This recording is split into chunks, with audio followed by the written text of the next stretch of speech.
Get any money from Costello? No.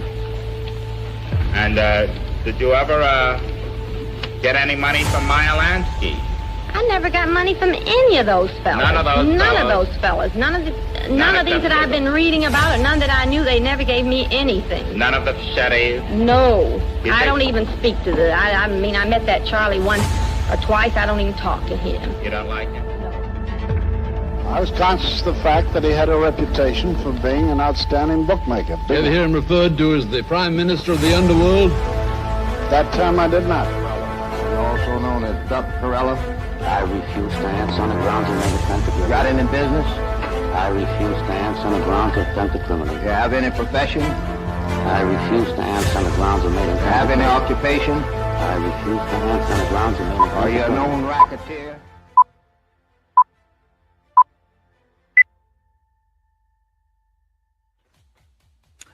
Good evening. Happy Wednesday. It is Wednesday. Time for our interrogation show. We watch police interrogation videos and kind of give a breakdown on the technical aspects that are going on there. I'm joined tonight by Lamar. Glad you could make it, Lamar. We may have Jason in here just a little bit later. He had some 3D response business that he's doing today, training a whole bunch of officers and first responders on how to use that free kick butt system that we like. We'll even take a look at it, whether he shows up here tonight or not. But Lamar, how are you on this fine Wednesday evening? I am good, sir. Excited to see what you have dialed up for us, and Jason is certainly doing God's work. 100%. Unless you have some chit chat going back and forth, I say we go ahead and get into our first case. This first case, or our only case, we're only going to do one tonight. This is it's going to start out as a missing person, and they're going to be talking to this female's young lady, I should say, her estranged husband about the disappearance. And this one's going to be a little bit different than we see a lot of those we've seen before. We've seen those before, and you and I have discussed it, Lamar, where the investigators were able to come in with quite a bit of background information. This one's going to be kind of cold. It's a bit of a cold interrogation. They don't have a lot of information to go on, and you'll see what I'm talking about when we get started. But actually, with that, let's just get started on it. I dig it.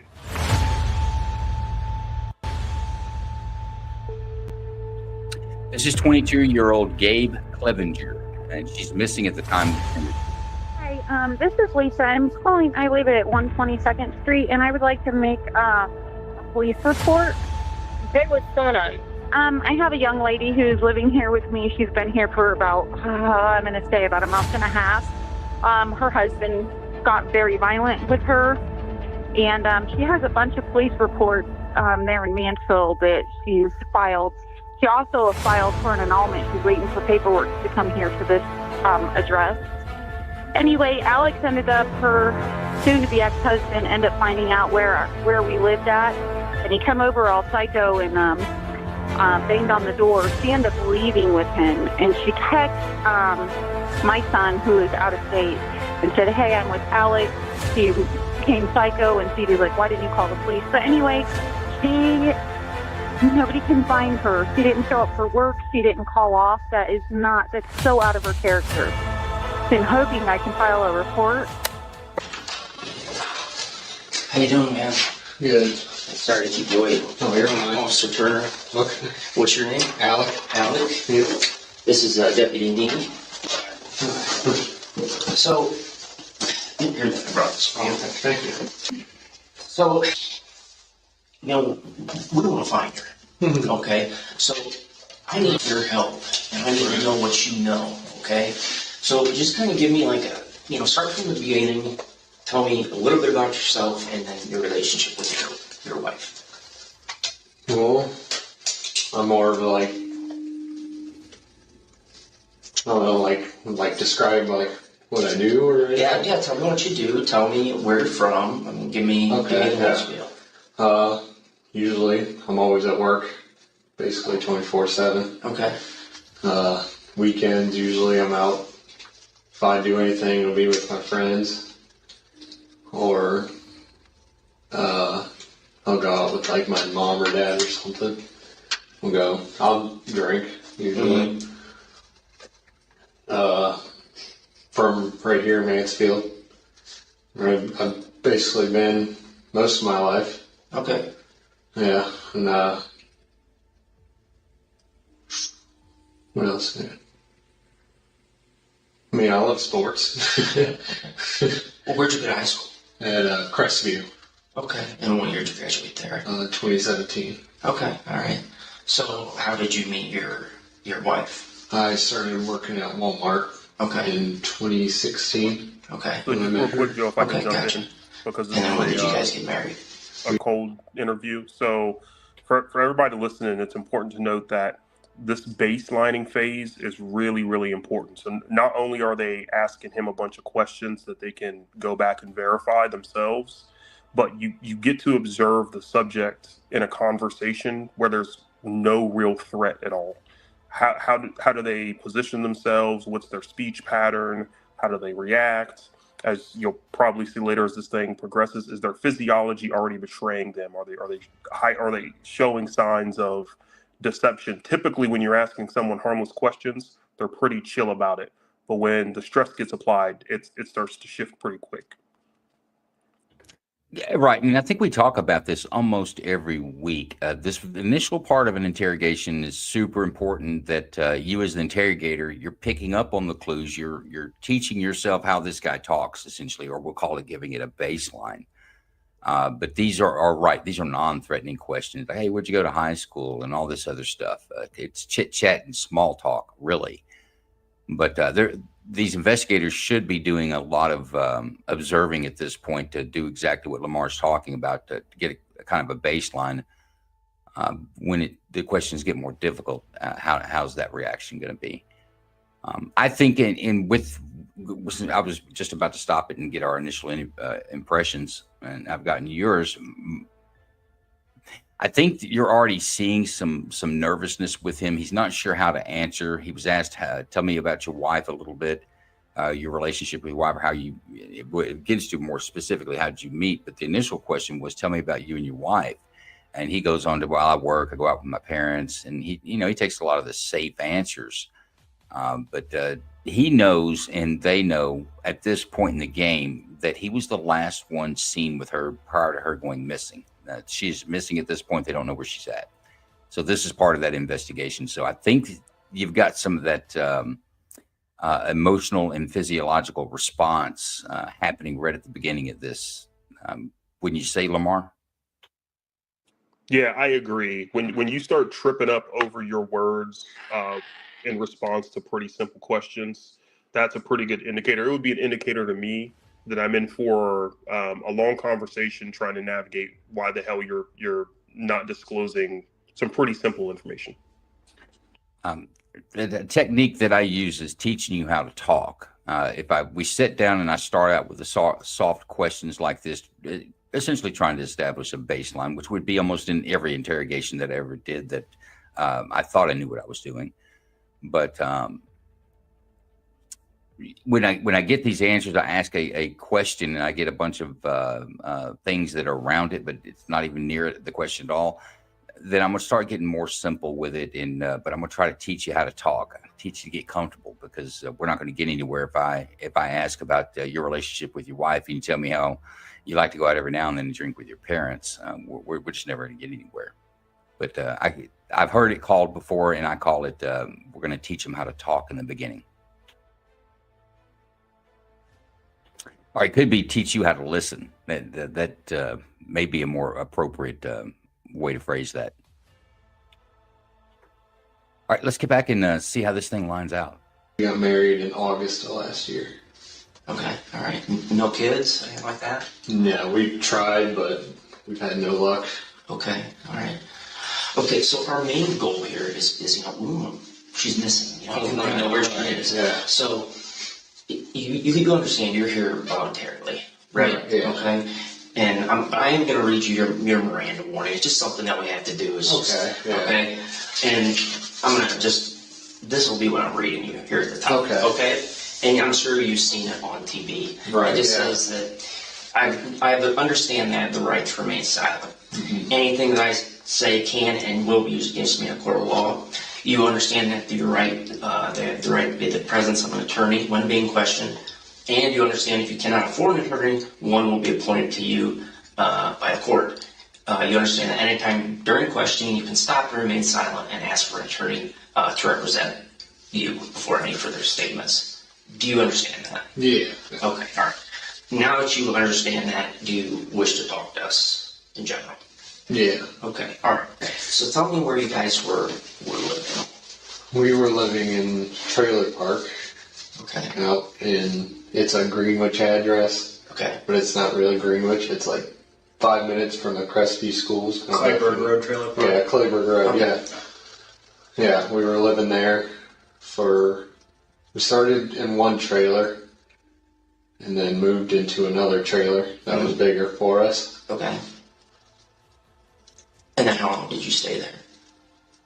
I was there at the newer trailer we got till about beginning of January, Okay. because she was telling me that, she wasn't happy because a lot of stuff had to do with me, because I would have anger issues Okay. from childhood and Sure. parents divorce and stressed. I would if my anger, I would punch the wall or maybe throw something. Okay. That would be my type, getting out my anger. Right. Yeah, but beginning of January, I moved out with my mom Okay. over on Taylortown Road, Okay. and I've been living there ever since. Okay. And then where was she living? You said you moved out, so did she stay in the trailer? She was staying in the trailer for a while there that I know of, and then she was trying to get a place out here in Shelby, Okay. apartment, and I know she was staying with somebody else. It was a friend at first that turned into, something else. Okay. Now whose friend? Like your friend or her friend? It was her friend, yeah. Okay. And then how'd you hear about that, or how'd you learn about that? She was the one that told me, actually, all about that. Okay. I mean, what did she say? She was just talking to a guy, or? Well, at first she kind of didn't want to say anything, but I was just kind of talking to her and wanting her to tell me, the truth, just tell me. And she said she was talking at first that I know of, and then basically that's all I really know. They were talking. They met, it was sometime last year, because her boss, that's her boss's brother. Okay. Yeah. Okay. So, have you ever talked to him or met him, or? I've never met him or talked to him or anything. You never talked to him on the phone or text him? Uh-uh. Okay. So if he walked in the police department right now, you wouldn't know who he was? I could probably tell who he was, because, I've seen, his Facebook. Oh, okay. Yeah. All right. So you looked him up on Facebook. And you have a general idea of what he looked like. Yeah. Okay. All right. So when you found out that she was, talking to him, what was the status to your relationship at the time? I was single, I guess, even though I was still, legally married. Okay. Okay. But, did you guys have, an understanding, we're going to see other people, or we're separated? It was hard for me at first. Mm-hmm. I kind of got really depressed with everything just because I wasn't ready, and she was basically the first person I fell in love with. Sure. So it was just kind of hard for me to get used to it, but as of right now, I know my dad was trying to hook me up with some girl. Okay. Yeah, so.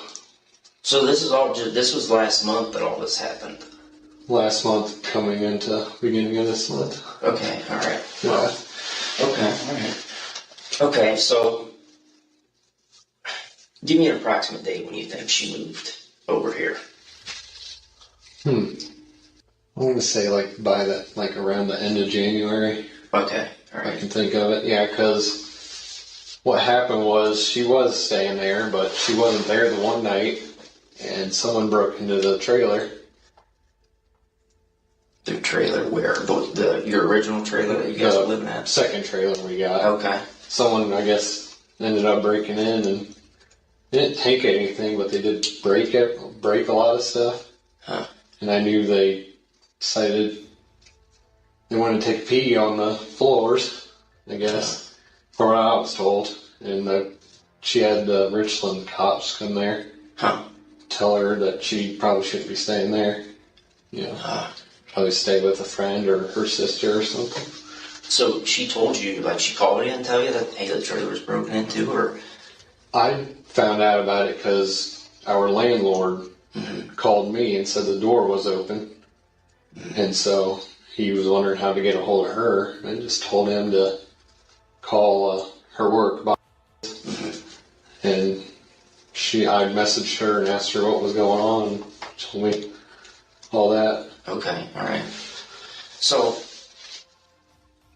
from that incident, the burglary, whatever that was, up until now, have you guys been amicable? Have you been getting along? I mean, what's going on between you and her? We were kind of civil, but then we kind of would go back into a path of just, we were messaging each other, and, it would just be like really not, great things we would tell each other. We really didn't have a greatest relationship, but, I tried to be civil again just because I wanted to calm everything down. And just, she wanted the divorce and I wasn't prepared. Okay. So I kind of just finally was getting into that feeling to do that. All right. So she had told you she wanted a divorce. Yeah. Okay. And is that what started kind of the waxing and waning of the arguments, or? Yeah. That's what started it. Okay. And now, are you talking to her on the phone about all this stuff? Do you guys text or Facebook message, or how do you guys talk? It would usually just be Facebook message. Okay. But most of the time she had me blocked on Facebook, so I'd have to talk to her sister to tell her, whatever. Okay, all right. So when's the last time you saw her? This morning, actually. Okay, tell me about that. How did you see her this morning? Why did you see her this morning? Well, because I was messaging her on Facebook because I wanted to go to the courthouse so we can figure out anything with a divorce, how much it's going to cost, all that stuff. And she didn't really want to at first, but I was trying to talk her into it just so we can get it all done and over with. Okay. And then when I did get her, we went to the car. I started going for a little bit, but she just wanted to try to start arguing. I really wasn't in the mood to argue just because I was tired. And, I told her, I was like, I'm not really in the mood to argue right now. I just want to go. Let's get us a pause in here. I want to welcome Jason with 3D Response. Our co-host has joined us this evening. Welcome, Jason. How are things in the Minnesota part of town? Politically, it sucks, but I still like the state. I don't have anything smart to say. I agree with everything that you just said. Politically, it does suck, but it is a beautiful state. Have you had a chance to watch much of the video here tonight? I didn't see the beginning. I'm just kind of jumped in maybe 3-4 minutes ago. Well, I don't think you've missed much. Lamar and I discussed the very beginning of this, which hasn't been a lot. You haven't missed much. They're establishing a baseline. I wanted to, and Jason, you may not have seen enough to make a comment on this, but I think Lamar has. What do you think about the little snicker or giggle he leads with before he says certain things? Any tell there you see, Lamar? Yeah, he's nervous. We would that's the nervous laugh. They're getting a little bit close to the sun, and that it's an unintentional chuckle. And if everyone notices, when he first started talking, it wasn't present. Now they're starting to narrow down, and these tics are starting to present. Yeah, I think that's a pretty bold tale as well. That this is a stressful subject for this person that's speaking. It's not in a dismissive manner, and I would venture to guess that he doesn't even realize that he's doing it. He's not doing the laugh as a to try to dismiss the question or dismiss the answer. It's some sort of a coping mechanism that a lot of people will have that. They'll have a little chuckle or a little laugh when they get stressed prior to talking about something that's uncomfortable. We want to welcome Dr. Douglas Ahern Esquire to the stage, another one of our co-hosts that helps us out with this. We're going to run some video and give these two latecomers a chance to catch up to maybe where we're at. But in case you haven't seen up to this point, Dr. Doug, we're still in the early initial stages. They just now started breaking the ice into his missing wife, that he was the last one to see her. He's talking about a car ride that he'd seen her this very day in the AM, and they were going to the courthouse to determine how much a divorce was going to cost, according to his story. But he's just getting into the things in that occurred and maybe what was said in the car ride to the courthouse. That's where we're at. Joe, real quick, is this a Miranda statement or is this a free to leave statement?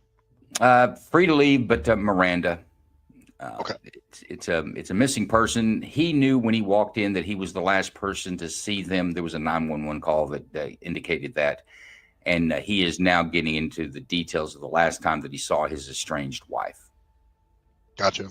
The one thing that's kind of nice, not having been in here before, but just looking at what I noticed in the last couple minutes, he's very guarded in his body language. He's not really pulling his arms away from his body at all. He's very almost hugging himself. Just another, which he's uncomfortable. He's definitely in defense mode. He is. This is not a comfortable place for him to be. And we were talking about the tics. He has a tendency on maybe more difficult questions or questions that bring some level of stress to him to give a kind of a chuckle or a laugh prior to him, or almost dismissive. Is which any other circumstances, it's almost if someone did this to you, it would be like they're dismissing whatever you just said or what their answer to whatever you just asked. But I don't think he's doing it that way. I think it's a nervous tic that's coming through pretty strong. But yeah, I agree with you. He's definitely in the guarded stance. Get this done and go to work. Well, she wanted to continue arguing, and then she told me she wanted to get out of the car, so I just was like, okay. So she got out of the car. It wasn't too far from her house, her boyfriend's house or whatever, and I decided to go home. Okay. So then you went back to Taker Town. Yeah, I went home and got ready for work. Went to work. So where you were going to Mansfield on 39? Or how were you planning to go to the courthouse? Yeah, I think it was 39. Yeah. Is it the main highway, or are you going back roads? It was the main highway. Yeah. Okay. I'm thinking about it. Yeah. Okay. So about how far away did you get before, she said she wanted to get out? It was like 2 or 3 minutes. Okay. Before. I mean, anything. Do you know the area well? Like where exactly this happened? Like where she got out? From that area, I really don't know too well. Because I'm not really from Shelby. Okay, boys, why do we care what route he took and maybe what time it would be there? Why is that significant in a missing person investigation or even a homicide investigation? I'll go. Jason? Right now it's a missing person. They're trying to figure out where she was last seen, and it's important to, that needs to really be narrowed down on when did she get out of your car according to your story. What time did she get out of your car? to help them put the pieces of the puzzle together to actually start looking for a missing person. Yep. And it also is setting it's also setting a baseline to later on potentially come back and said, you said this, that wasn't true. Well, Yeah, 100%. I agree. I was just going to say really quickly. I think Dirty D's, and I'm gonna give it to Dirty D's. He hit what I was looking for, what I thought we talk about first. Cameras en route. We'll be able to, this modern day in time, you would be able to go back to businesses and maybe ring doorbell cameras and get a glimpse of his car going through there at that time. At least that would be some portion to be able to corroborate his story. And I'm sorry, Lamar, go ahead, but I want to give Dirty D's a shout out on that. Yeah, all good. I was just going to say it's so this is the POL, or pattern of life and timeline framing. So let him get it out, tell him the route, the times, all that kind of stuff, and then you can go back and check that stuff. And I'd be willing to bet that later on he starts to fudge on some of this stuff. Don't say that, Lamar. That is just the pessimist coming out in you. You need to learn to find the good in men. That's all I'm going to say. Dr. Doug, do you want to chime in on anything yet, or are you still going to sit in the observer box?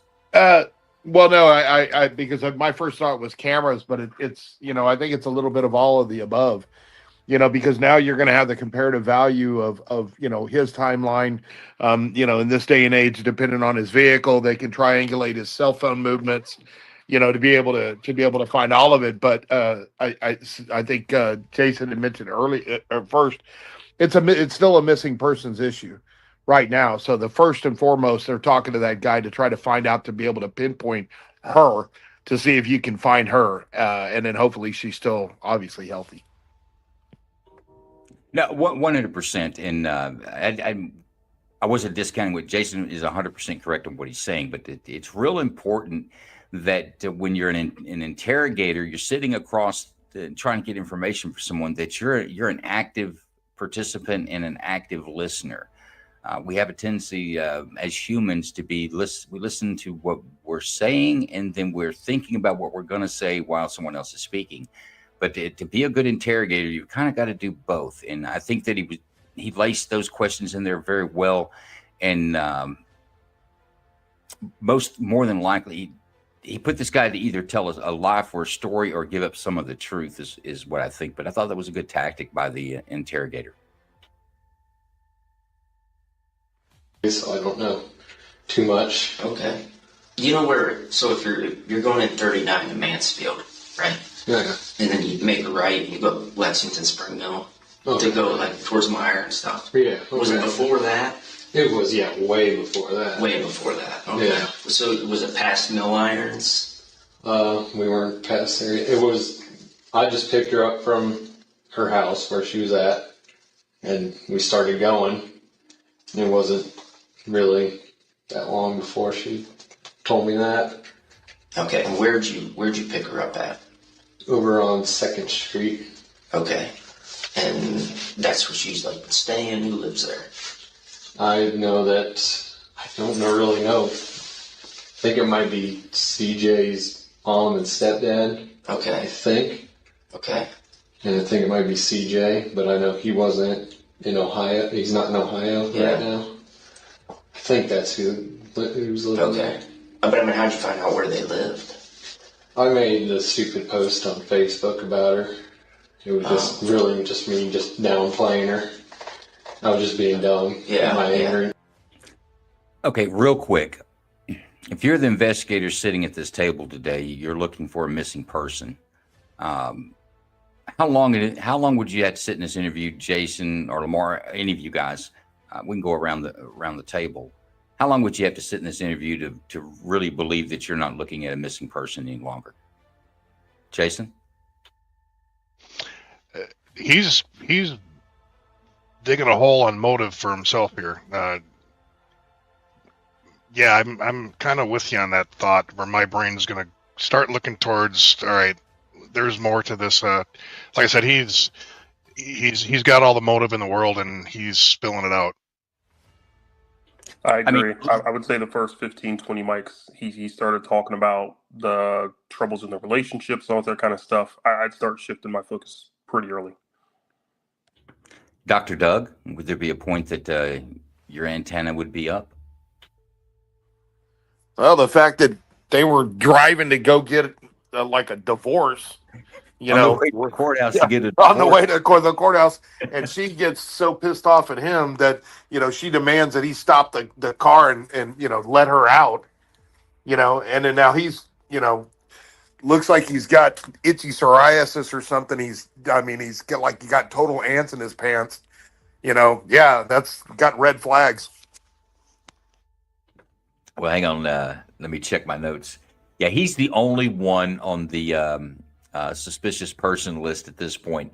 The estranged husband who's stalking his ex on Facebook, who's living with another person, and he picks her up to go to the courthouse, and all of a sudden, she's not heard of again. I would say I've only got one suspect at this point, but I would imagine. Didn't he mention something about he said something about her boyfriend? He says, yeah, he was going to, you know, close to her boyfriend or whatever. So yeah, it just keeps on going. No, this is definitely the. These are exactly the people will get looked at pretty hard and close when it comes to missing persons and homicide investigations. And I would not want to be the ex that was on my way to the courthouse to figure out how much a divorce was going to be when my ex come up missing. I'd be sweating bullets. Let's get back to it. I'm sorry, Lamar. Did everybody chime in on that? Everybody's good to move on. Yep. All right, here we go. Anger, and someone messaged me and told me the address of his name. I didn't know who it was that told me. Wow.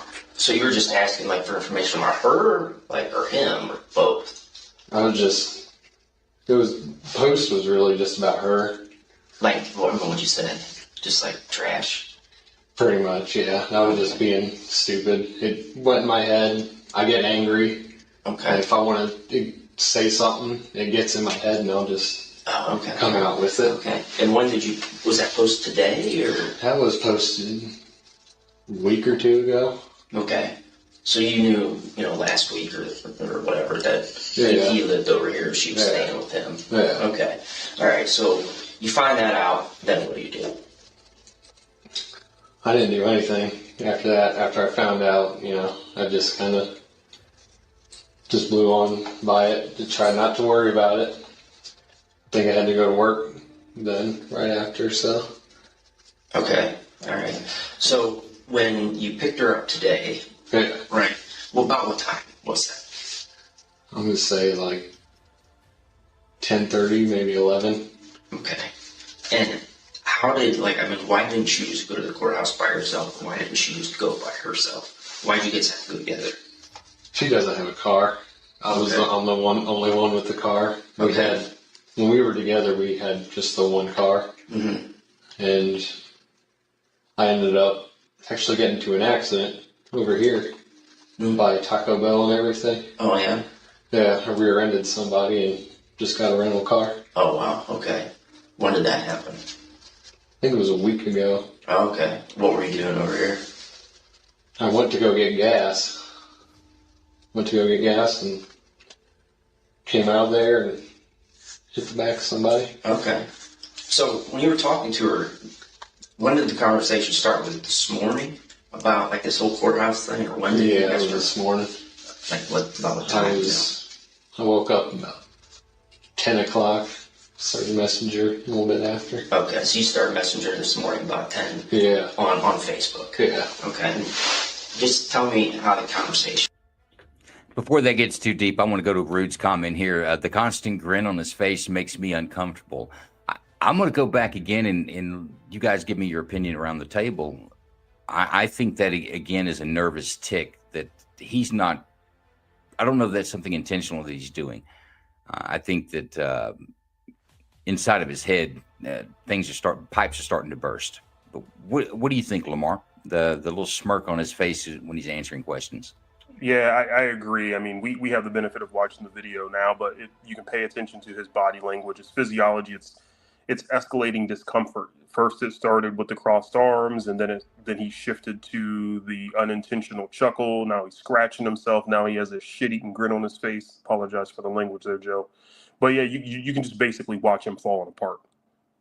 Well, now, the itching's most likely psoriasis, so we wouldn't be able to hold that against him. He's a victim of skin itching. I'm sure of it. But I did want to bring that up. We talked about the little chuckle that he started out with, but it seems to have progressed now to, you're right, he's got a little smirk on his face. But I don't know that he's even aware that he's doing that. Jason, you want to chime in on this little tidbit before we move on? I agree with Lamar. He's nervous as hell. Kind of get tired of everybody agreeing with Lamar so much, but maybe Dr. Doug will disagree. Dr. Doug? Yeah, I hate to be the one to jump in the middle of a waiting pool, but look, you don't know the guy. You don't know what his normal mannerisms are. I mean, we run across people that are just, quirky dudes, every single day. So we don't know if that is his normal behavior. And I think it's probably reasonable. And I'm thinking in the psychology background as opposed necessarily as a criminal defense attorney. It's perfectly reasonable for a person in his situation to be really, really nervous. It really is. You're being questioned. This lady is missing. They're already telling you, that like you're the last person to see her, yada, yada, yada. I will tell you, however, on that note, so I'm not making excuses for his behavior. That obviously that's very detectable. It's not an indicator. It's just something that's kind of check marking the boxes. But he did indicate, well, why are you the one to go pick her up? Well, I think we might have lost Dr. Doug there for a minute. Sorry, Joe. I do have one little observation that I'm seeing here. As the detectives go down these line of questionings, and this guy is in there, he knows what happened or he doesn't know what happened, but at some point, why isn't he asking them, do you think I did something here? I think a innocent person would ask, am I a suspect? It wouldn't, to me, the over cooperation is a little bit telling to me that an innocent person would say, I did nothing to her. Please help me find her. We need to find her. That's kind of a little flag for me. I agree, but I also understand what Dr. Doug is speaking of. And I agree with both of you, but neither one of those things if I don't have anything else, I've got nothing. It's just the guy smirked when he talked, or he didn't seem concerned as I think he should have been. All these things that we'll kind of attribute to other people. But I think that's where Dr. Doug was trying to go before he got his audio cut off. But these are indicators that as an interrogator, you need to be on point from the very beginning, because you need to be able to develop these and figure out how they're displayed. I think that what we're seeing here, anytime this guy's stressed, if he's a stalker at Walmart and he's behind on his quota or whatever, I think you would start to see some of the demeanors and the way he would relate to other people around him when he's under stress. But I'd also agree that it's completely reasonable for you to be stressed sitting in that seat. You back with us? I was just going to add one last thing to that, Joe. I agree with what Dr. Doug was saying. I think my point is the critical part of that baseline phase is you're already in the booth, as we would say. It's a very nervous situation, but if you pay attention to his demeanor at the very beginning, it is now significantly changed. So if that little bit of stress didn't induce these physiological responses, but now as they get closer to the X, they're starting to present, it's a pretty good indicator. I think it's more like a temperature gauge. It's you're showing that the stress is increasing. You're right. Coming into this room, being contacted by law enforcement for your missing estranged wife. It came up missing after she got out of your car on the way to the courthouse to find out how much a divorce was. If that's not stressful enough, the stress level has come up into the room. And I think that these ticks and little indicators that we're picking up on, including the scratching, if you kind of look at it like a thermometer. The temperature's going up, but the pressure's increasing in the room on his behalf. All right. I hope Dr. Doug can reestablish some audio, and we're going to go back. Yeah, I got back. I'm sorry. Somebody called me. Go ahead. You want to finish your thought? No. Look, I just, I deal a lot with focusing on the fact that, people have a tendency of assuming that the people that they're dealing with are rational and are reasonable human beings, and that they should often act in a certain way that they expect, because that's based on their experience, the way the majority of people are expecting. If we just put that to a side and you know what I mean, not talk about his mannerisms for a second, his story that he's telling is absolute garbage. I don't know where he came up with some of these responses, but I mean, his responses, if you drill down into what it is that he's actually saying, it's just ridiculous. It's ridiculousness. Where like she was in the car for like 2 minutes, and now all of a sudden they're in this major blowout to the point that he has to stop to let her out. I mean, you're right. Didn't he say that? It was that she was. Oh, how long was she in the car? Maybe 1 or 2 minutes. Yeah, no, So yeah. His story has wavered a little bit, but even the best story he could come up with that fit within the guardrails is a pretty bad story. I'm telling you, it's going to be hard to look at anybody else when your ex-wife, estranged, who's living with another man, comes up missing because she gets out of the car because you had a verbal dispute on the way to the courthouse to find out how much a divorce was. Yeah, and I don't know that there's anybody else to look at. But let's see how he plays this. I think the nervous tics and the uncomfortableness that we watch, I think, are good indicators. But for an investigator, it just means that I got to figure out why he's nervous. And I'll go back to the investigator in this case, where he started, well, what time and what road were you on? Was it between this street and this street? He's narrowing it down so that he can go back and verify things, which I think are really good tactics, and that you have to be aware of that instead of just sitting there listening. You need to be an active listener, an active participant in an interrogation, and try to take control of it. Let's keep it going. I was just telling her, just asking her if she wanted to go to the courthouse, and she told me something about an annulment she was getting. I do know that, and then I was just looking up, I was looking up on LegalZoom, like what kind of divorce stuff we could do. And I was trying to tell her about part of the divorce where we wouldn't have to pay court fees, because neither of us could really afford all this stuff. And I was trying to tell her about that, and I didn't know if an annulment really applied to us. Right. And I wanted to go to the courthouse because I wanted to see like what we could do, if anything could do, or how much everything will cost. Right. All that.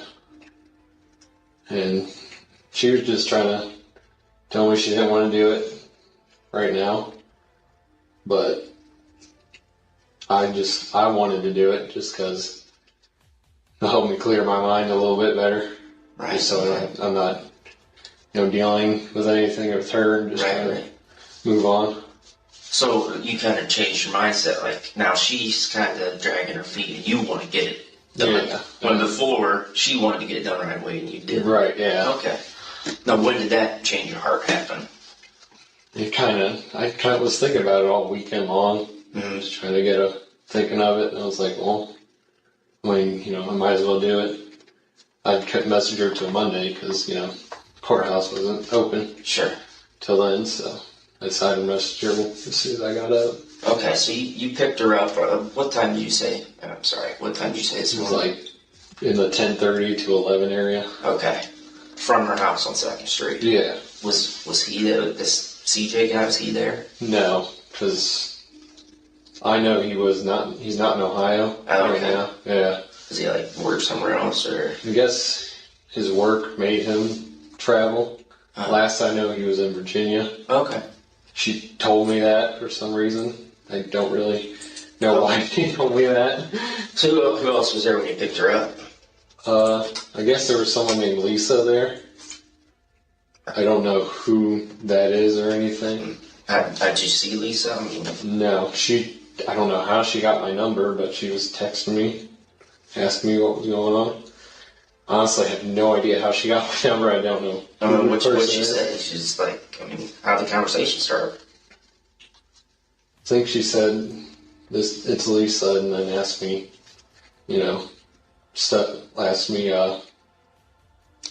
can't remember how it actually went. He said, it's Lisa. Have you heard anything from Gabe? Because I'm worried about her. And I was like, I haven't heard anything. I was trying to get in contact with her too. And then I was asking who Lisa was, because I didn't know who that was. And she said, because Gabe never actually said anything about Elisa, so I had like zero idea who this person is and how they got my number or anything. Yeah, and then she was just trying to ask me what was going on. I was telling her, what had happened. And, how I was having major panic attacks at work. Yeah. My boss could tell I was doing it because I was freaking out on what was going on with her. Okay. With Gabe. So about what time did you get this text from Lisa? It was probably about 2:20. Okay. 2:10, 2:20, yeah. All right. And Lisa just said, hey, basically, where's Gabe? Or just asked me, like, have you heard anything from Gabe? Because I haven't heard anything or seen her. Or, yeah. And what did you tell her? I just told her, I told her straight up, like, what happened today, and that I was worried too, because her coworkers, Gabe's coworkers, were telling me that Gabe didn't show up to work today and she's not answering her phone. Wow. Okay. Now, is that unusual for her? Oh, yeah. Yeah, she's at work all the time, never late or anything. So when did you become, concerned? You say you start having panic attacks. What? I got a message from one of her coworkers named Ruthie. Okay. She was asking me, where Gabe was. And I was like, I was like, what are you talking about? I just saw her, I told her what I just told you. Yeah. What happened this morning. That's one. And then I got another message from somebody else she works with, asking me the same thing. So I told, her the same thing. And that started, building up my anxiety and panic attacks and everything. Because I'm like, what's going on right now? Right. I just saw her. What do you mean? Yeah. So, tell me what you said to them. I know you said it was the same thing, but exactly what did you say to them?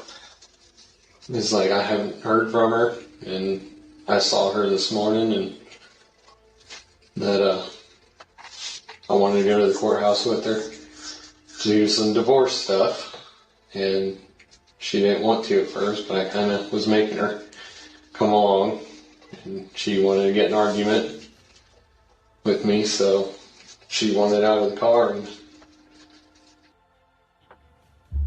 okay, we're going to pause it there. I'm going to, we're going to talk about the Range Minded podcast. Range Minded podcast is a supporter of both the interrogation show that we do and our Friday night video show. If you are 2A and freedom loving minded, you should follow Range on YouTube. I watch him on Spotify. He does a weekly podcast to cover a lot of legal issues with 2A and firearms and a lot of practical things, some live range shooting and things like that. But check out the Range Minded podcast. Have you ever wondered to yourself, man, what time does the store close? Or where's the best cheeseburger near me? Well, I'm not going to answer those questions. That's what your damn phone is for. Use that. Instead, if you have stuff related, to the 2A world, I'm your man. My name's Steve. I run the Range Minded podcast. On the podcast, we talk about all things Second Amendment, whether it be new guns or gear. Maybe we talk about some training. We'll dig into Washington and the shenanigans they get up to. Sometimes we talk about the Supreme Court and the crap that they're doing. It's always a good time, a little smorgasbord of the 2A, if you don't mind me using that narrative. Either way, you can find us whether on YouTube or Rumble, Range Minded Podcast. I'm also on all sorts of streaming services, wherever you listen to your podcast, Range Minded Podcast. You can jump on the website, rangemindedpodcast.com. Maybe stop by, buy a patch and some other things. There you can link to the social medias and all that other stuff. Hope to see you there. It's always a good time. Anyways, you guys have fun, stay safe, and always stay range-minded. See you guys soon.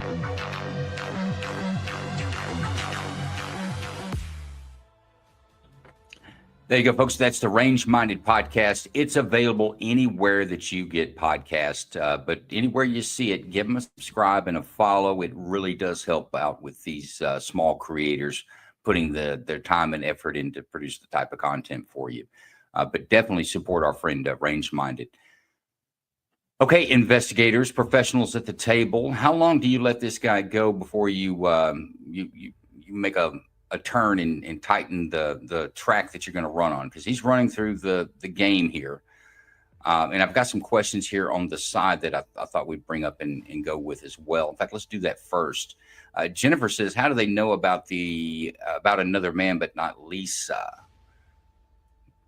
I think that these investigators know that there was a series of phone calls and text messages back and forth and other people that are close to Gabe concerned about where she's at. And I think that they probably did pop back to this guy, and there are text messages back and forth. So I think that the investigators knew the answers to a lot of the questions about the CJ, which is the new boyfriend, and Lisa, who is the reporting person initially. If you didn't catch the beginning of the show, Lisa called 911 to report Gabe missing. So I think they're just trying to get his story. In fact, I know. They're just getting his story locked down on some of the text messages back and forth. And I'll be frank about that is you can always go back and read a text message, see how truthful he was. And I'm sure they've already read those text messages and they're gauging him on how truthful he's being on what was said in those. But let's go around the room. Start with you, Jason. How much longer? My original question is, how much longer do you let this guy go before you turn the wheels towards the target? Before I answer that, I'm wondering how much the detectives know. Facebook, everything he's talking about, how they communicated. I'm curious. I think and I hope these detectives know more than he thinks they know at this point, and they've set up a game. And if that's what they're doing a phenomenal job. That being said, me personally, I have enough right now to actually sit back in my chair and ask him point blank, where is she? And just see how he responds. And he's probably say, I don't know. And I'm probably pretty close to that right now. If you got enough to trap him in lies based upon what you have, I'm ready to move, because like I said before, he is stalking her. If they went to the Facebook page, and I'm picking it up pretty soon. So you'd about run out of rope on baseline stories and this guy dancing around. You're gonna turn the wheels towards the target and start moving in soon. Yep, pretty soon. I'm gonna pick it up a little bit and say, you're lying to us. Where is she? Fair enough. Lamar, if you were quarterback in this, when do you think it'd be time to take that one notch up? I'd say pretty soon. I know our approach in the government was a bit different, but I would say I would want a little bit more of the timeline and his placement throughout the day. But I agree with Jason. Throw a grenade question at him and see how he responds. Something like, well, where do you think she could have gone after she got out of your vehicle? It's just something to put him in the hot seat. You bet. Dr. Doug, at what point would you advise him to seek have attorney present during questioning? At what point? At what point? When did this thing start? Probably about 15 minutes before that. Parking lot. The parking lot. Yeah. Starts. when he got the call. And as to your question, I'm actually I'm gonna say I think I would start painting him into a corner on the actual timeline and location, exactly where the last time. So get him engaged a little bit in some specificity. This wasn't something that's attenuated away that happened a month ago. It actually happened like that same day or the day before. So, let's okay, well then work with this and let's take a look at an aerial view. If she was walking, what direction did she go?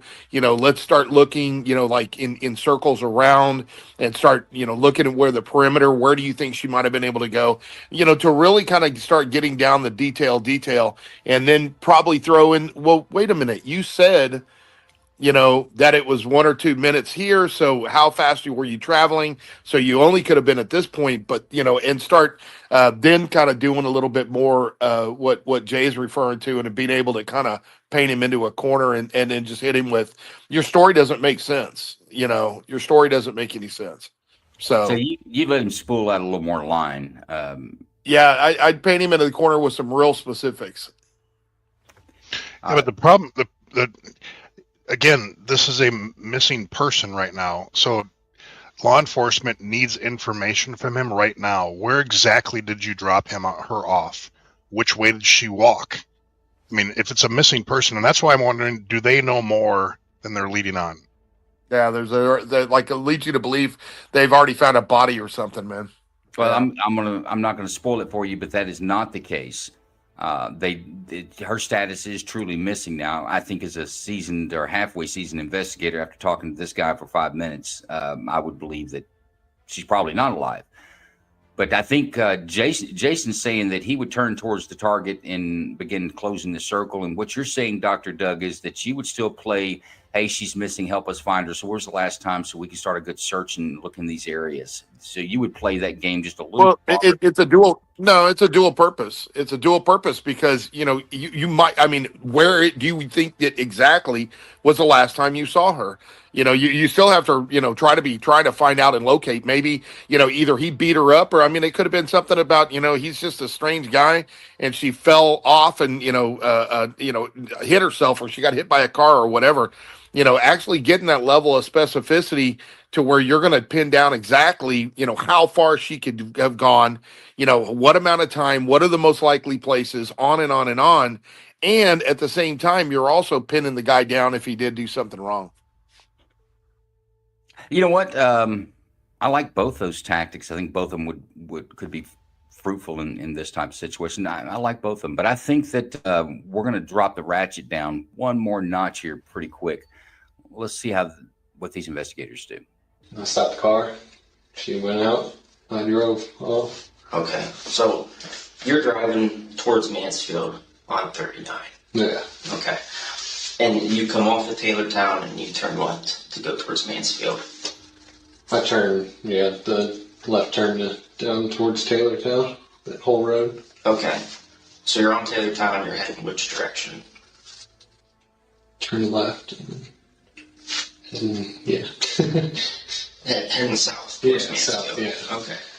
Be south. What is the argument about when you guys are at this point? Just that I'm messaging her too much, or that she doesn't want to do this right now. That I can wait on to do this until she wanted to do it like Tuesday or Wednesday. Mm-hmm. She wanted to do it. And I wasn't listening. That's what she was telling me. Okay, go on. What'd you say? I was like, well, I just want to get this done and over with. I want to see what we can do here. Okay. So what made her so mad that she jumped out of the car? Just because she doesn't like to be around me much anymore. Okay. And that's because just the arguments you've had in the past? Or? Yeah, because of arguments and my anger towards her, where I would call her stupid names just because my anger would do that to me. And she just wasn't happy with what I was at the moment. Okay, all right. So, you just, what do you call her? I'm calling her just, stupid shit. I would call her like whore or all that stupid stuff. And you've called her that before? Yeah, usually when you're together, I would call her that just out of fun. She would laugh when I would do that. Mm-hmm. But now it's just, this was like me, I was angry. Okay. I was just putting it out. All right, so you're driving on Mansfield Avenue, and you're getting this kind of back and forth about some name calling, and you wanting to do it today. And then what happened from there? What happened when after I was calling her names, or today? Yeah. Mm-hmm. Oh yeah. Okay. Yeah. She wanted to get out, so I stopped the car and let her out. Okay. And did you pull to the side of the road, or did she jump from the moving vehicle? I stopped for her on the side of the road. And she got out on the passenger side? Yeah. Okay. And then where'd you go from there? I just went straight back home to my mom's. Okay. And your parents live where? Taylortown. Okay, so did you turn around and come back down 39? Or how'd you get back to your house? I went around towards where BP is. You know? Mm-hmm. In Shelby? Yeah, in Shelby, yeah. Okay. And just continued forward there until I got up to where MTD is. Okay. And take a left right there on Taylortown Road. Okay. So you're going towards Mansfield. You guys get this back and forth, and she wants to get out of the car, and you pull over. And then, how do you get back into Shelby again? Tell me the route you took. How do I get into Shelby? Yeah, I mean, after she got out of the car, tell me how you got, you said back to the BP station or wherever. Oh, yeah, just because I went through the BP station. We were in Shelby when I dropped her off. Hold on one second. I don't mean to interrupt you, man. Yeah. We just need some clarification. So if you can here. So you were on 39, correct? Coming back in is what you told this officer, right? Mansfield Avenue, the main highway, 4 lanes there. I think we were going towards there. Okay. We were in Shelby. We were on 2nd Street there. Okay. When she wanted to get out. And 2nd Street goes down to Main Street, where Rite Aid is, the corner of Main and Mansfield there? Yeah. I think it goes around there. So, did she get out on Main Street? Did she get out on Mansfield Street? Just, where exactly did you pull over and she got out of the car? I don't remember what road that is. I'm not too familiar around here. Well, let's make it a little bit broader. So, were you still in the city, or had you gotten out into the country? We were still in Shelby, yeah. You were still in Shelby when she got out of the car? Yeah. Okay. So you hadn't made it, like, out past Kehoe Center and MDT and all that or anything? We didn't make it out past there. I dropped her off right there. Okay. So we were still on 2nd Street, I'm pretty sure. So you didn't even make it off 2nd Street before she got out of the car? Yeah. Okay. So did you guys stay parked in the driveway or the street and argue for a little while? I mean, you said 2 to 3 minutes, and 2nd Street's not exactly a long street. Right, yeah. So it was a while that we were sitting there. Okay. So we started driving out a little bit. And then... So, and I'm not putting words in your mouth. You tell me if this is correct or not. We're just trying to get a handle on this. So you go to get her. You guys are kind of arguing in the car a little bit, sitting still. Right, yeah. Take off on 2nd. She's getting more and more irritable with you, doesn't want to be around you, so you pulled over on 2nd Street and let her back out of the car. Yeah. So didn't even make it a full street with her in the car. No. And out on, okay. All right. That, I guess that makes it a little clearer because I guess I was kind of under the impression that you guys had made it like closer to Mansfield when she got out of the car. That's why we're trying to just figure out. I mean, because we're dealing with, obviously, the last place anybody was known to have seen her. Right. So that gives us an idea where to start looking at. Right. All right. So you're fairly sure you didn't even make it off 2nd Street before she got out of the car? I'm pretty sure we didn't make it off 2nd Street. Okay. Yeah. Okay. All right. And what did she say when she got out? That she would just contact me when she feels like it to do this. Okay. And did she say anything else? Flip you off or? No. Okay, she just, well, I mean, the last time you saw her, what was she doing? Last I know, she just got out of the car and started walking, and I just kind of drove off. Was she walking, like, back towards this place you picked her up at? Yeah, she was walking back towards there. Mm-hmm. Okay, so what was she wearing the last time you saw her? It was a black jacket. I think she had a black shirt on, long sleeve shirt. Okay. blue jeans. I can't remember what kind of shoes she was wearing. Okay. All right. I'm going to ask you about something else real quick, okay? I mean, you seem like a good guy, being cooperative with us here, so we want to shoot you straight to here and put all our cards on the table, because obviously we want to find her. Right. All right? I'm just going to break this down real short and simple. All right. One of our officers from the sheriff's office, and I wasn't there when this happened. I'm just going by the information that was given to me, okay? They apparently got a look inside your car at some point in time doing follow-up for this case for Shelby Police Department, okay? And the officer that had a look inside your car saw what he believed was blood and what looked like blood had been cleaned up, okay? Now, I'm also told that somebody said something to you about this, and you said a friend of yours had been in the car and had a bad bloody nose, and that's where it came from. Is all that accurate? Okay. Here's the deal. You need to be honest with us about this, all right? Because we can DNA test that blood. We can verify that it's hers and not this friend, which I don't know who this friend supposedly is. We'll get to that a little later. But we can check that, very easily find out if it's hers or not. Okay? We can also subpoena all your phone records and find out if you have been in contact with this CJ or her or whatever it is you've said to them. Okay? I get you guys are going through a bad divorce. Okay? People say things that aren't pretty. We've all done it. All right? It's no... we don't care about that. All right? We've all been there, whether anyone wants to admit it or not. All right?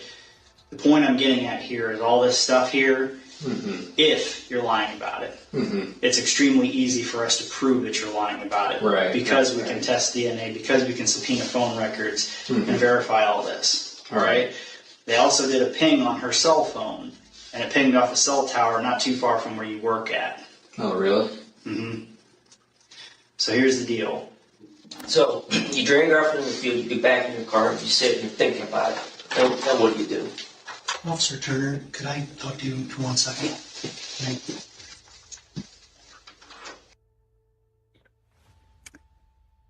You notice a jump in the video, right?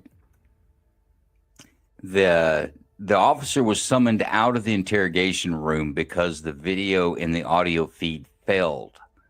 He's already talked about how he's assaulted her and was going through the details. So this officer is getting pulled out to let him know they didn't get any of that on tape. And he's going to have to go back in and try to get him to recount that once again. But while we're at this point, Jason, did you see the wheels turn towards the target on that? Did we notice a difference in the tone of the interrogation? Yep, they did a good job. I thought that was well done. Grizz says there's the hammer. He's talking about it too. Dr. Ahern, did you like the way they did that, or would you like for them to keep dancing down the daisy trail that he was laying out? No, I like the way that they were starting to pin him down, geographically and kind of, telling him about, well, we're trying to find her, make sure she's okay. And he got himself deeper and deeper. And then originally Jason had mentioned something about, a normal person at one point would stop and say, wait a minute, you're accusing me. Well, you know what? This would probably be about that point, my friend, right there. Right? If we find out you're lying to us, whoa, slow down. Are you saying I did something? Right? Yeah. Man, he's got to know deep down. Just give him the pad. Let him start writing the confession now. He's gonna break. Yeah, I mean, deep down, he's got to know he's cooked. I would think, but maybe he doesn't. Maybe he thinks that the officers. I think a lot of folks rely on the officers not being smart enough to pick it up, and that what's coming out of their mouth is the evidence that the officers have, which is hardly ever the case. I find it interesting here that we have a sheriff's office investigator along with looks like a PD officer that are running at this. I think that's pretty cool, actually. Lamar, you want to weigh in on the pivot of the interrogation? Yeah, I thought it was really good how the other officer jumped in. He pushed him pretty good. I mean, his story is ridiculous. And I'm not a gambling man, but when he leaned forward and his hands were under the table, I'd be willing to bet that he was doing the praying hands, because I think he now knows he's in trouble. Yeah, I wouldn't be surprised to see some praying hands with this guy. I think it's unfortunate that their equipment goes down at the time that he starts to break a little bit. By the way, He's doing the same thing that I say everyone does prior to landing on the spot that they're going to land on in interrogation. He's doing that dog circle before he lays down. The first iteration of this, he admits to being physical with her and maybe hitting her to cause her to bleed from her nose. But then she gets out and he leaves her near a cornfield somewhere, but she was alive when he leaves her. That's his initial story that was missed on the video. But let's see how this officer's able to come back in here and coax him to repeat what you said before, because I didn't get it on videotape.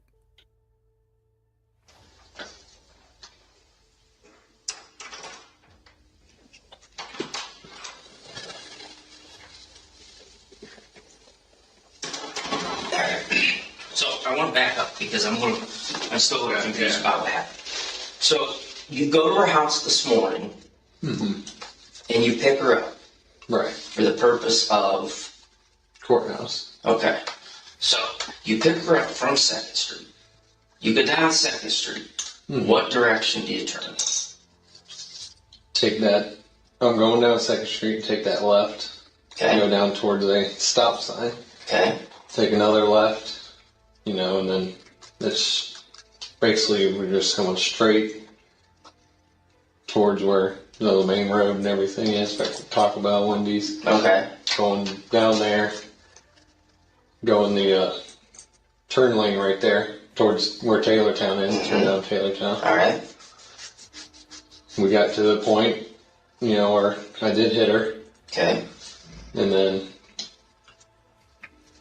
I did turn down where the golf course and everything, and towards that dead end. And that's where I left her. Okay. So after you hit her, she's bleeding everywhere. Is she immediately unconscious?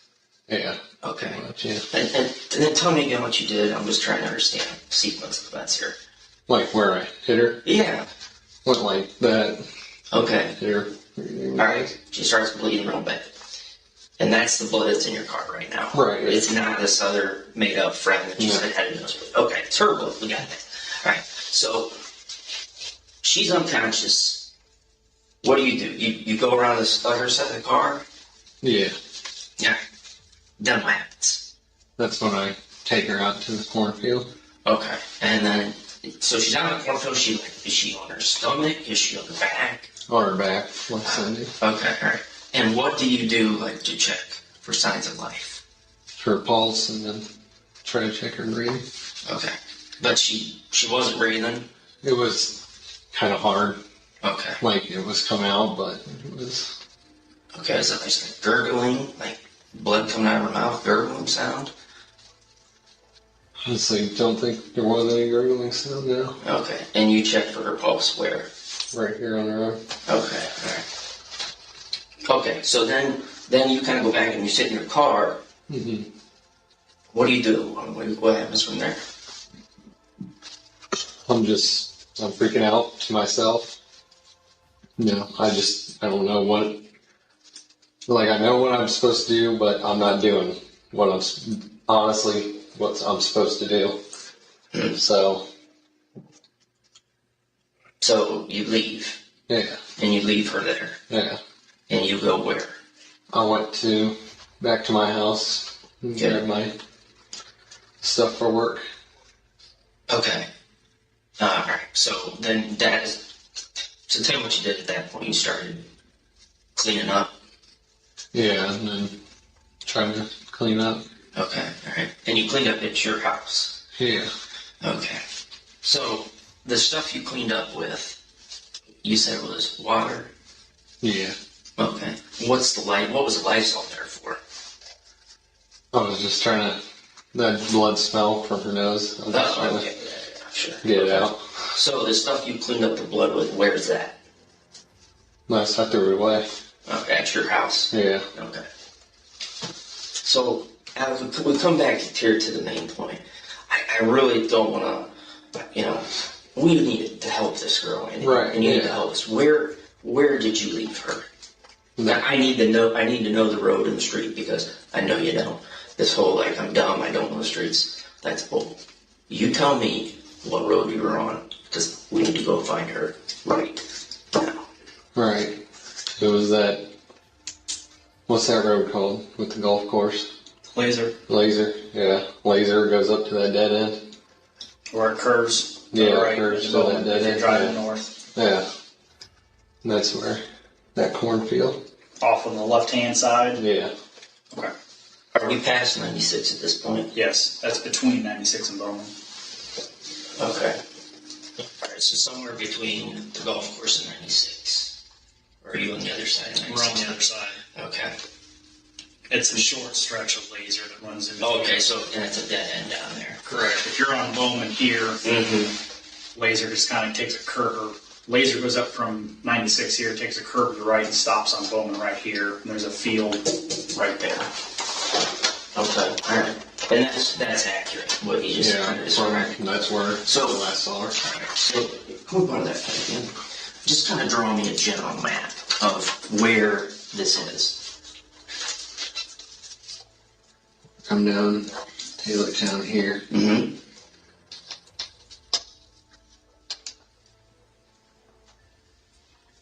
Come down Taylor Town. That golf course. Been, would have been to my left. Mm-hmm. Taylortown sounds like a So Billy Joel song.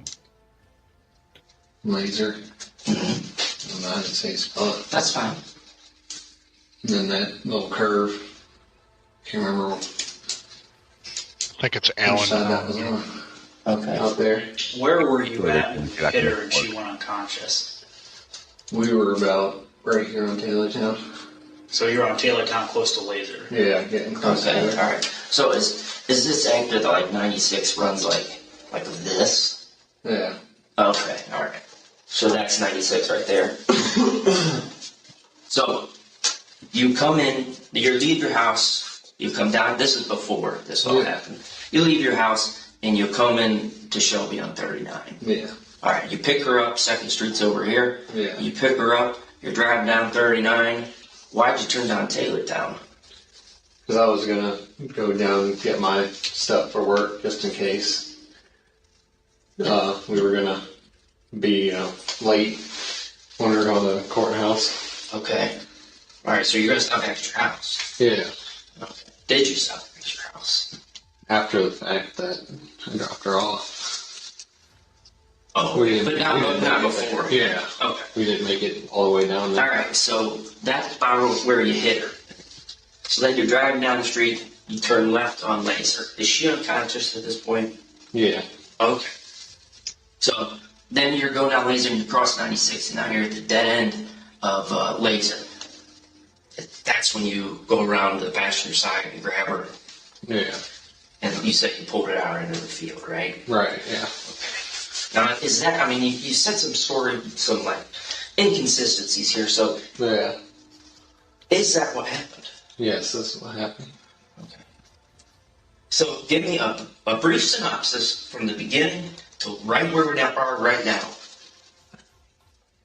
Where is her body? Show me on that map. Be that cornfield. Out in the middle of the cornfield. In that dead end. Right there. Yeah. Okay. Draw where her body is. And in cornfield out here.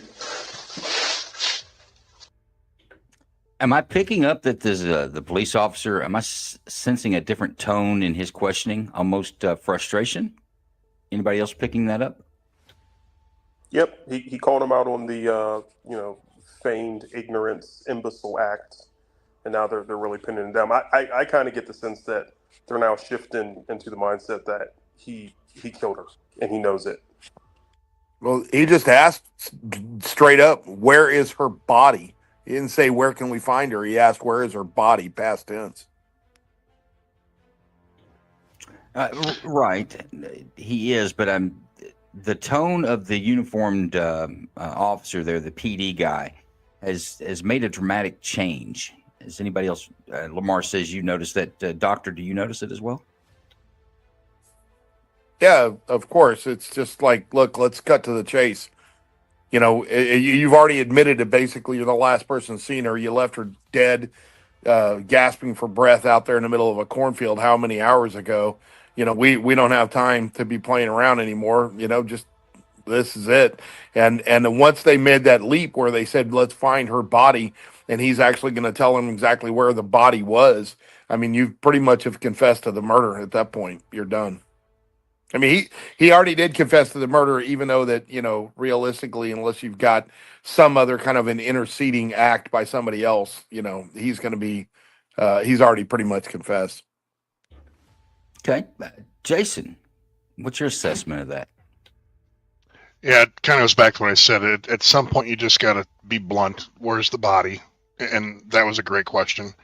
The other thing I'm picking up on the suspect, I'm really curious about past police contacts, and this guy, obviously has no remorse whatsoever. He was going to go to work afterwards. He completely, once he realized, they asked the question that her phone bounced off a cell phone tower, and he completely changed gears after that one question. And now he's being as helpful as possible. I'm guessing this guy's got some mental health. Just the no remorse part about it, and the way he's carried himself through this whole thing so nonchalantly is rather disturbing to me. I'm also curious. I don't think his story that he reached across and slapped her in the face is how she died. I'd be interested to see. Anyway. No, I was just saying I agree with you, Jason. And the other thing I picked up on is after he was called out, you've noticed that nervous tick laugh is now gone. That's correct. We've seen it looks like the ticks have melted away. I want to go back to the investigator because that's part of what this show does. We're maybe too critical or too Monday morning quarterback towards investigators. But I don't know that that's a good tactic. I don't think that he's I think he's lost control of himself. I think he's come to the realization that this young woman has been killed by this non-remorseful son of a bitch sitting across from him. And I think that's coming out a little bit. And I think as an investigator, you've got to keep that tamped down. I usually didn't reveal how much of a piece of shit I thought you were until we were done and about to walk out. When they want kind words, I would give them what I really thought about them. But I think that's dangerous for an investigator to let your emotions start playing inside the interrogation room. And does anybody else see it that way, or are we seeing this as a tactic? It's timing, and it's also suspect based. I think that philosophy changes from interview to interview and who you're dealing with. I don't disagree with that, but I think it's if I'm going to show irritation, frustration, if I'm going to show an emotion in the interrogation room, then I think it should have a tactical play. Otherwise, I should keep that out and do it later. Yeah, and I don't you have to feel the room. I don't know that that's what we're seeing here. I think we're seeing the guy's emotions are starting to boil over. Yeah, I'd agree. It's a feel that you get sitting across that table, and I think the way that he's actually being so cooperative once he was called out, I think they got the green light to really get some facts out of him. Okay, let's see how it goes. She would probably be if I had to guess, it would probably be more towards the end of it. Oh, so you drug her quite a ways. Yeah. Okay. All right. So more like to the other end of this field. Yeah. Oh. Okay. So after you drag her out in the cornfield, tell me what you do again. Sorry. Drag her into the cornfield, check her pulse, and check to see she was breathing. I kind of, freaked out a little bit. I went back to my car. Okay. Freaked out a lot more. Didn't know what to do in my car. And that's when I drove, kind of in the cornfield, came out. So you didn't drag her body from the road. You actually drove your car into the cornfield. A little bit, yeah. It wasn't too far, but just enough for you to get back on the road. Yeah. Okay. And then you go, you leave there, and you go back to your house, and that's when you clean. Yeah. Okay. So, the last you saw her, Yeah. she is in the field. Yeah. And according to you, she's got a pulse, but she's not breathing. It was hard for her to breathe, yeah. Okay. I mean, were you at this point concerned about her well-being at all?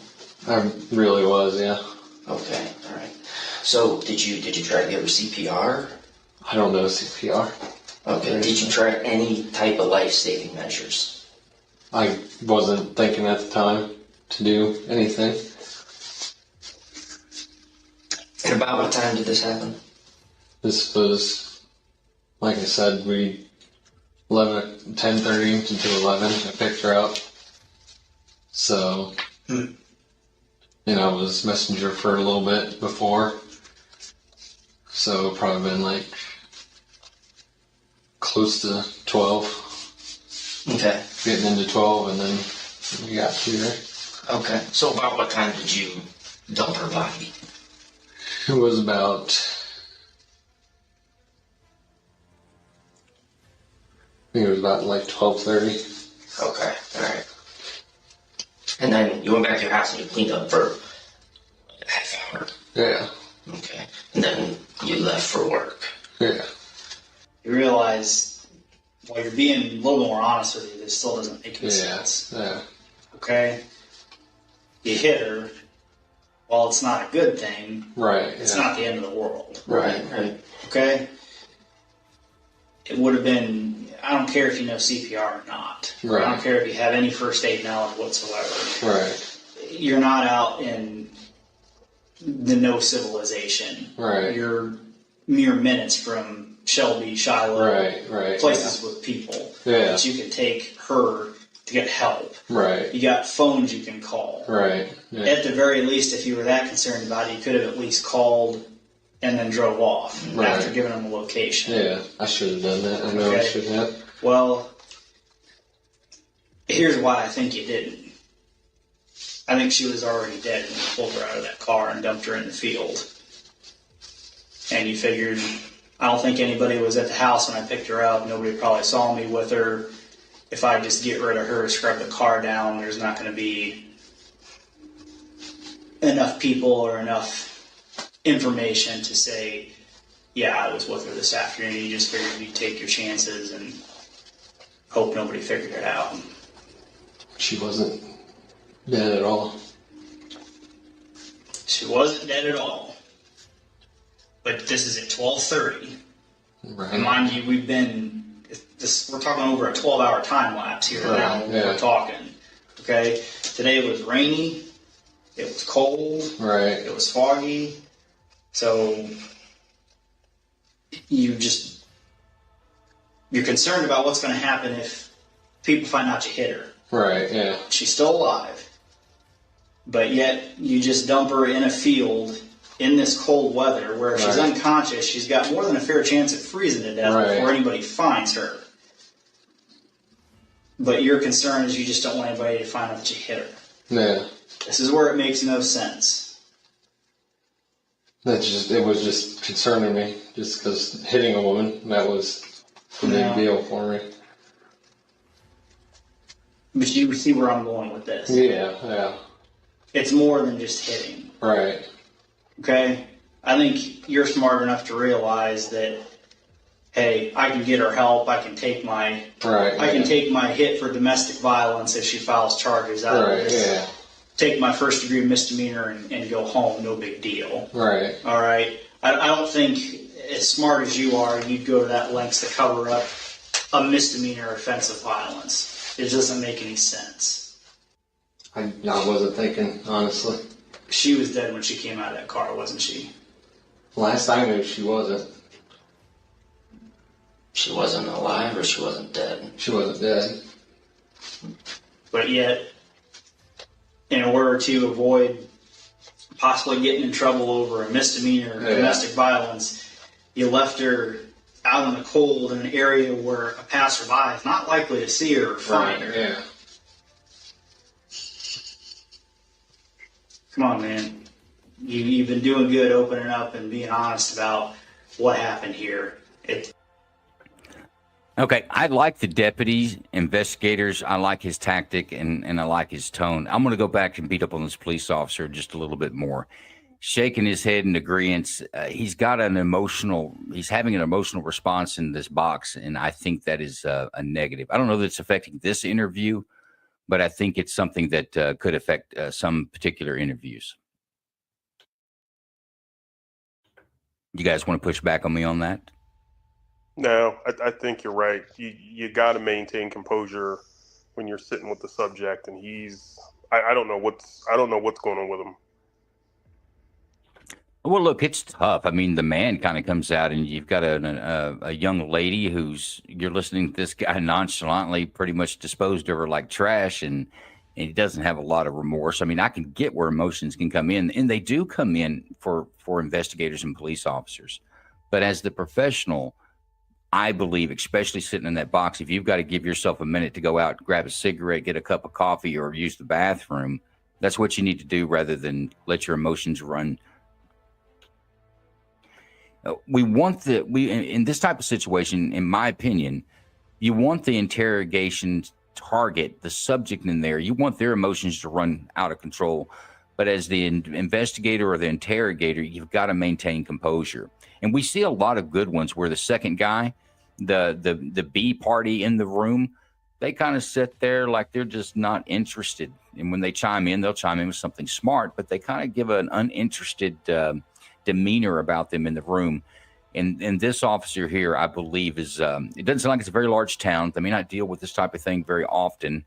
He is a uniformed officer that's setting in on this interrogation versus a detective or a plainclothes guy. So I just get the impression that his emotions have crept in, and they're starting to come out in his mannerisms and his body language inside here, which is I think is a negative for an officer. But Jason, you want to give an opinion? Again, I agree and I disagree. I really do think it's situationally based, and I watched this suspect go in with his story, thought he could get this, but confronted with the most simple question, he caved. And I still think this suspect in particular, you can get it out of him, and part of his whole demeanor here has been to almost please the detectives. Answered every question. They threw a fact at him. He changed his story to answer the question. I'm not faulting the officer on the left for what he's doing. I think this suspect, if they pressed him a little harder, he would kind of give it all up. And right now I'm still sitting there going, there's no way you killed this girl with a punch to the face. I think if they turn blunt at this point and just lay it out, that'd be interesting to hear his response. And I think we're in I'm calling bullshit on your story round. I think we're there with the sheriff's deputy investigator. And I guess my point is that an interrogation is a chess game. You're on stage when you walk in, and you as the interrogator, you must control your emotions. And I'm just seeing that this officer is having some difficulty doing that. And I don't think it's affected this interview or this interrogation none whatsoever. If they had a more sophisticated criminal in there or a subject, that could be different with this, because the subject is going to feed off of your reactions, and sometimes that may not be a positive. That's kind of my only point of bringing it up. I don't think, I agree with you. It didn't affect this interrogation whatsoever. No, I think you're right. It is nuanced, and the last thing for me is, so the way we were trained to approach this, it's controlled escalation. So that there was a couple episodes ago, a black detective, super good, but he was raising his voice at the subject. But you could tell it wasn't that he was actually mad. He was controlling the environment and pushing the subject. It wasn't that his emotions got the best of him.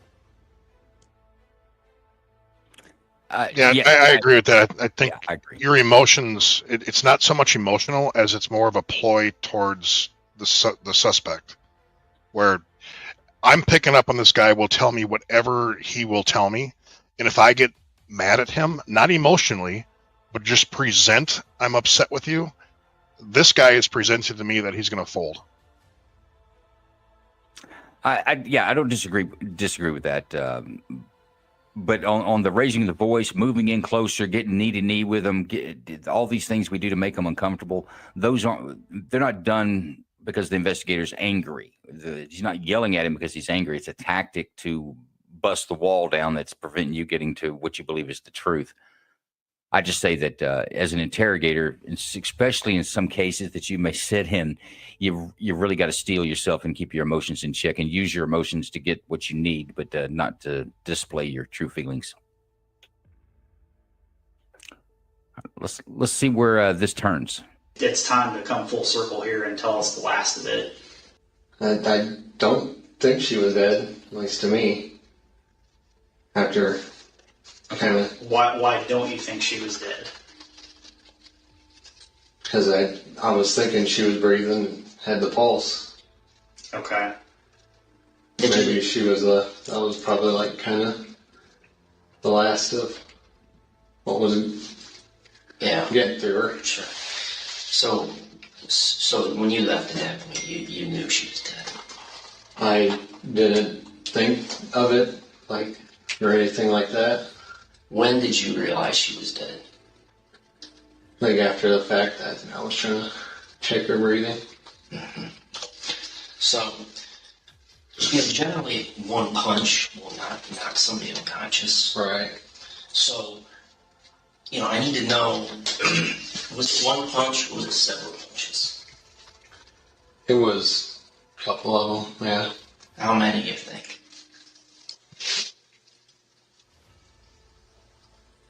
I don't know. I just kept kind of just going. Okay, and this is all in the car. Yeah. And you're using your right hand. You're going like this. Yeah, because I was driving with my left. Okay.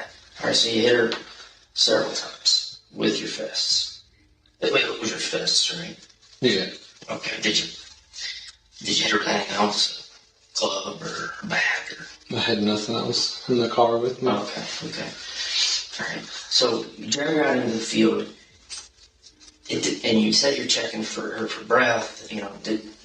At that point, did you put your hand on her mouth to cover it, to just finish it off? This is done. Come this far. Honestly, I did put her towards her mouth more. Mm-hmm. I didn't try to cover her nose. I could feel that she was struggling to kind of get that out. Okay, all right. So, but you knew at that point she was dead. Pretty much, yeah. I figured that she was getting her last whatever. Last breath. Last yeah. Okay. Pump of everything. So, you can be struck multiple times with a fist. Okay, you could get knocked unconscious, but it ain't even gonna kill you. So I got to the point where I went something like that. Might have broke her nose enough to stop her from breathing. Did you choke her at all? No. Did you hit her in the throat at all? No. So this is all just here in the face? Yeah, most of it. Okay. So you get her in the field. All right, professionals, what was the some very specific questions there? Did you choke her? Did you hit her in the throat at all? This may be more for Jason than Lamar, but that's a very critical question to ask and get an answer to. Am I right? Yeah, they blend in. They're going into cause of death right now. They're trying to get a confession on how he killed her. Well, for those that may not know, if you choke someone or hard strike to the throat, there's a tiny bone in the throat that will be broken, the hyoid bone. And this is not something that you can cover up. So if he says he didn't strangle her and they do an autopsy and they find out this bone is broken, then they'll know that that's not true. But I think that was intuitive for the investigator to get that locked down tight, whether you actually strike her in the neck or choke her, either one. Okay. I think we know where this is going, but let's finish it off. You think she's still alive, but you know she's dead. And basically, yeah, she's getting to that point. You knew she was dead. Yeah.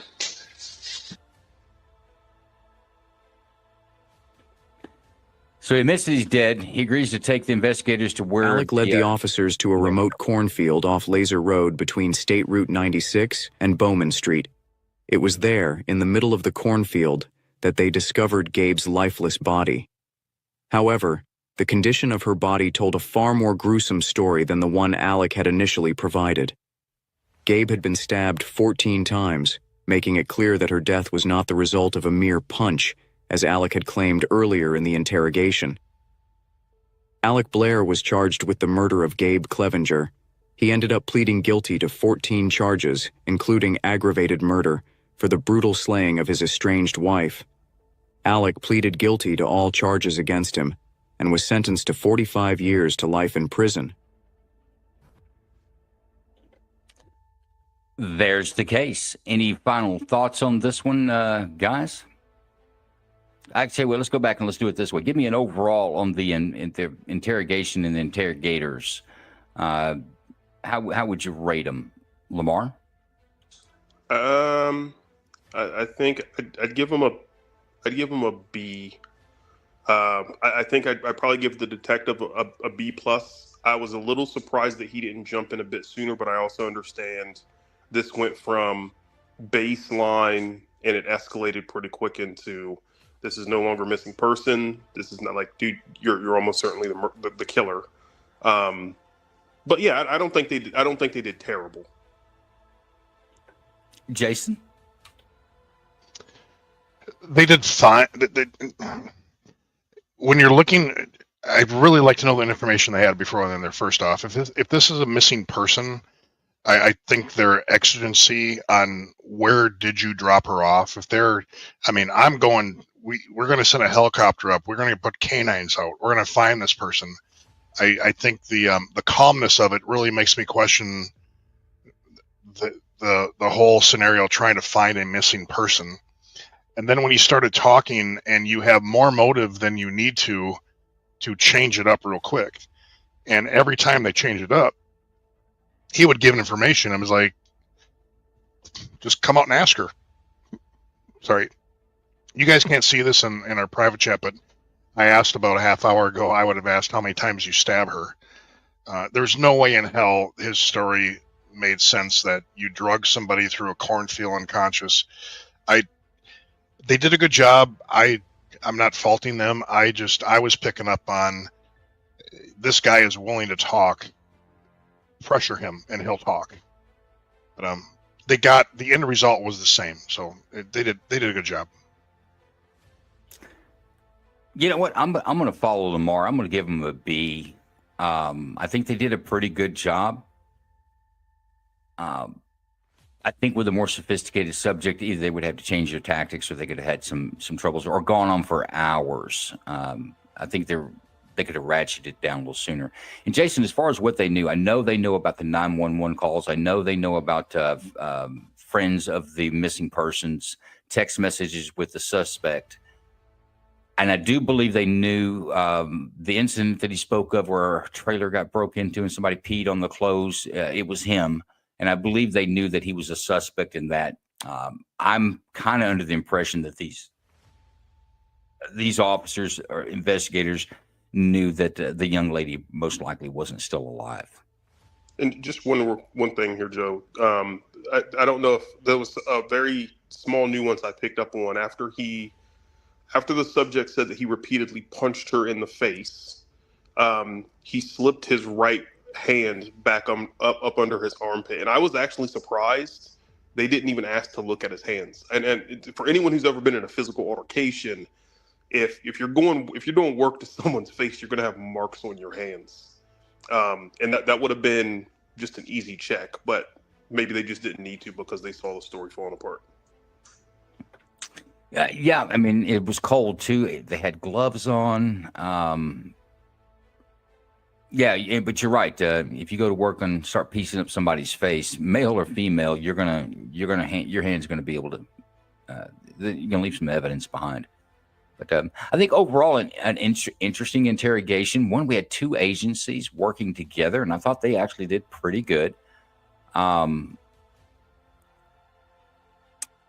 I thought they did rather decent with the interrogation. Of course, we're all saying that, hey, we could have figured that out sooner. This guy was going to be pliable, but we didn't know how pliable he was going to be until the end of it. So I can see why they would walk the road the way they did, and I thought they did a pretty good job. I will say this subject was not very sophisticated at all. But let's go to Jason was late getting into the stream tonight on our Wednesdays, right? The sacred Wednesdays that we all get together and do. Jason was late. Jason, why were you late today? What were you doing? Today and the next 4 days, I'm training 75 cops and about 60 principals and administrative staff on our system to respond to an active shooter. So when you say our system, you're talking about the 3D response system. So you're taking law enforcement officers, first responders, and staff and showing them, kind of like the fire drill, showing them how a reaction or how they should react to a school shooter using the 3D response system. Yeah. Yeah, it's we made we made it so simple that literally we ran 9 scenarios an hour with over the course of 7 hours, and it's that we needed to teach the principals and the administrative staff on how to use the communication piece of our system, at the same time having officers responding to a scenario that we created. We used Uvalde, Parkland, and Tennessee, and recreated those scenarios with our system, and we were doing the same exact scenarios, and suspect is down within 45 seconds. So, and when you say these scenarios, this is like a force on force. You got a notional bad guy in there. You have police response, and the staff of the school are responding to it. You know, doing what they're supposed. Everybody's doing what they're supposed to do during an active shooter situation. Yeah. Yeah, it was a joint training effort between the school district and the local police department, and we do it annually just to kind of create muscle memory on the 3 steps you need to take and how to internally dispatch the cops to where the subject is. It's literally Google Maps that you're being dispatched in that school right where the suspect is. And it's interesting training educators on this. It was, after they got through about the first 4, they kind of started getting their groove. But by the 8th or 9th, they were hammering it out pretty fluidly. And this, you say the school, but this is the school that the 3D response system is installed in. You guys go back annually and do refresher training? Yeah, every school we're installed in, we go back and we train both the cops and the teachers on how to respond to the system and give them the ability to take their school back as quick as possible.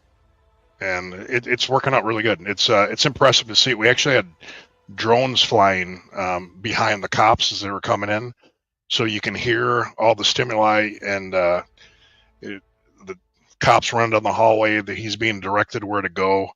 Take a left, take a right. He was last seen in room 203, and there's a drone flying, so we got it all on video. It's going to be a really cool video. Brother, I'd like to get some of that and put it together so we can show all of our loyal listeners that I think are all fans of the 3D response system. Let's take a look at a quick clip before the end of the show. We'll see this 3D response system, portions of it anyway, in action.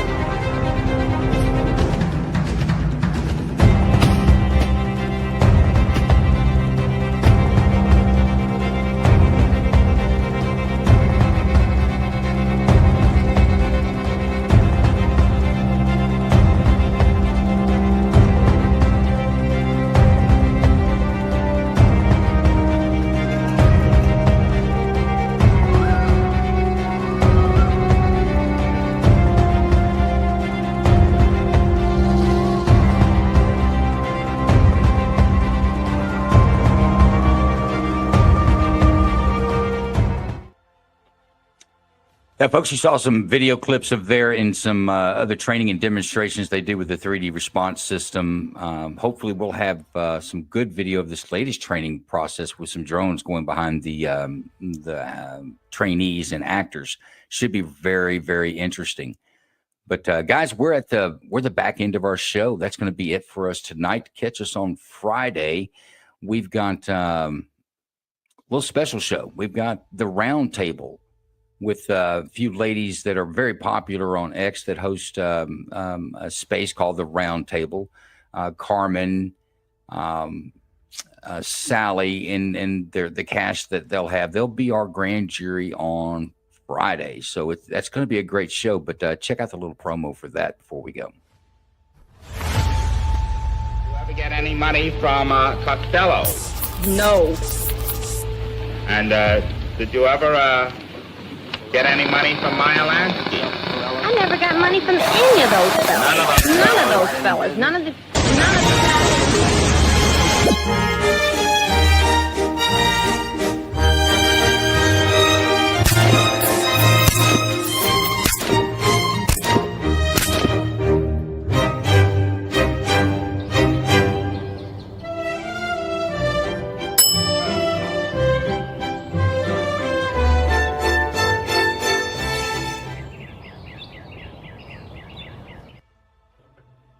That's it for the show tonight. Catch us on Friday, guys. We'll have an Extreme after party or an X Space after party here in about 20 minutes. We could be doing it with Corey. I see he's got a space open. We could join him.